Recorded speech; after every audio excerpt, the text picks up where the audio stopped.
我妈说路边摊卖的东西不干净啊，吃了会拉肚子。每次体育课都跌倒，真的好故意哦。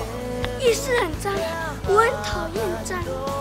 哎呀，我跌倒了，扶我一下。天脑断开，第三步。我妈不在，我要几点睡就几点睡啊，不用你管。哎，你干嘛？我都快过关了，你干嘛关机啊？王八蛋！我说过多少次，他不是佣人，你要对他有礼貌。可是本来就是茉莉的不对啊，而且我说过多少次叫茉莉阿姨，你是被妈咪宠坏。妈，你今年老矮在阿弟公。我怎么会在这里啊？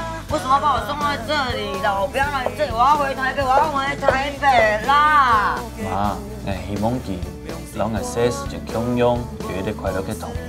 我准奶糕哦，迄样用诶，莫管奶哦。唔會啦。